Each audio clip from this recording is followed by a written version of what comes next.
mau berbagi tentang pengalaman kita menjalani atau pengalaman kita dengan COVID-19. Ya. Oke, mulai dari Ibu. Oke. Saya Maria Darmaningsih. Saya dosen di Institut Kesenian Jakarta, dosen tari, dan saya salah satu pendiri Indonesian Dance Festival. Oke. Saya Sitatia Sutami, saya penari profesional dan Independent Performing Arts Manager. Manajer Kuno Kini. Dan asisten manajer Kuno Kini. Nama saya Ratri Anindya Jati dan saya adalah independent producer dan juga arts manager. Halo, jadi kita sekarang bertiga udah akhirnya bisa kumpul kembali bersama di rumah. Terus ya kita masih fokus di penyembuhan, jadi masih harus istirahat dan anjuran dokter juga kita masih harus tinggal di rumah selama 7-14 hari ke depan tergantung situasi. Selama saya diisolasi, saya beruntung sekali mendapatkan kertas dan cat poster. Jadi saya belajar nyoret-nyoret sampai akhirnya lama-lama jadi lukisan. Nah, jadi itu self healing yang luar biasa. Jadi kemarin sih yang pertama kami lakukan itu di pagi hari berjemur yang paling penting, karena selama diisolasi kita nggak dapet matahari kan. Ya pastinya harus istirahat juga, karena memang dari kita bertiga sepertinya aku yang masih paling lemah dan harus recovery. Jadi karena di isolasi kan diinfus dengan berbagai macam obat dan vitamin, jadi rasanya sehat, tapi karena diinfus ya tiduran aja, meskipun ada olahraga dikit di dalam juga.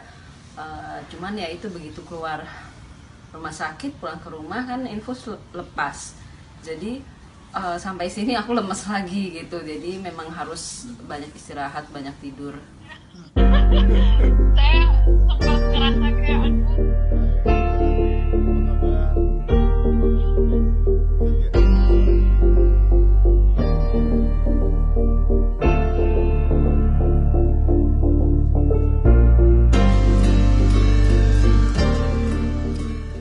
Nah, saat dinyatakan Anda positif, reaksi Mbak sendiri gimana? Apa ya ada di benak Mbak kala itu? Itu jam 2 pagi, saya dibangunin sama dokter, dinyatakan positif. Saya sih, pertama saya kayak, kenapa ya dokter jam 2 pagi gitu? Alasannya supaya tidak bikin panik. Tapi kan saya juga, ya namanya juga masih tidur ya. Jadi otak saya tuh belum bangun. Terus saya kayak cuman nulis report gitu, apa kejadiannya. Saya kirim ke keluarga terdekat saya, terus saya tidur lagi. Karena saya ngantuk banget. Udah sih saya nggak khawatir, karena saya tahu dari awal persentase penyembuhannya itu 98,9% dan kita nggak usah khawatir. Jadi saya pas tahu ya udah nggak apa-apa, positif, yang penting saya tahu, daripada hari-hari sebelumnya tuh saya nanggung gitu loh, kayak jadi ini ada apa dengan badan saya atau gimana, karena saya nggak ngerasa sakit. Jadi pas dikasih tahu saya malah ya udah lega, saya kasih tahu keluarga, saya tidur lagi. Saya juga yakin bahwa ibu sama adik saya bisa sembuh.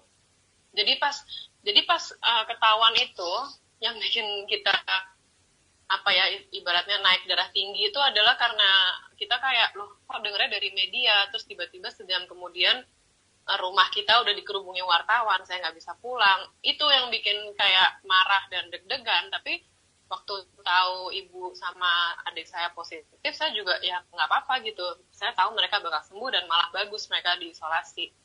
Yang bahaya adalah karena penyebarannya sangat cepat, dan adik saya itu dia positif, tapi dia tuh umurnya umur prima, jadi dia pasti bisa sembuh dengan cepat.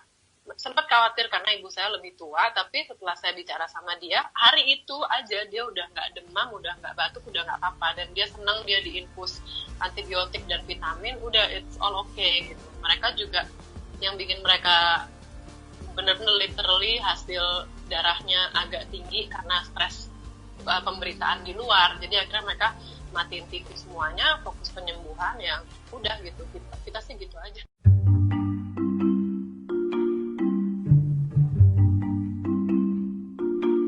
Kita tuh bertiga aktif banget. Jadi ya udah kita mau gimana lagi, olahraga aja sih, kayak stretching badan gitu.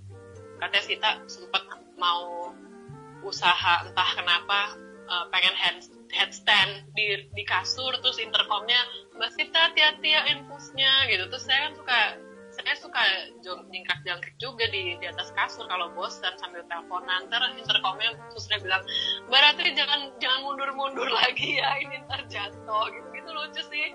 Gimana cara ngakalinnya supaya nggak bosen, atau kan nggak bisa ketemu orang juga karena diisolasi kan, Mbak?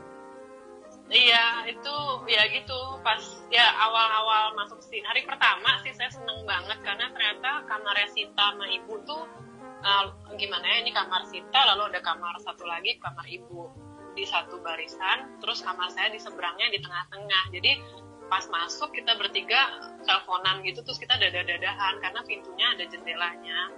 Itu seneng banget, Sita sampai nangis karena kan ya udah berapa hari kan dia di sini ya, dia speks juga. Terus ya udah, saya sih itu seneng ya karena at least kalau ada apa-apa Ibu sama Sita tuh dekat sama saya.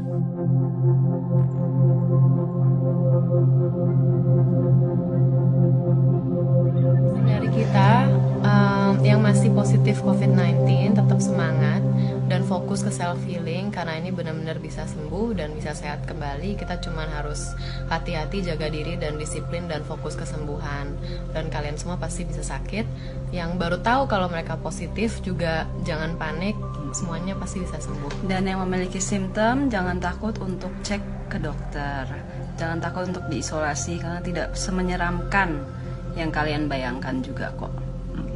Oke. Ya satu lagi sih, kayak Ratri itu kan nggak ada simptom sama sekali. Ternyata dia carrier. Jadi orang seperti Ratri memang harus hati-hati sekali. Kita semua nggak tahu, karena itu memang bagus 14 hari diam di rumah itu untuk memutuskan tali rantai COVID-19. Penularan. Dah.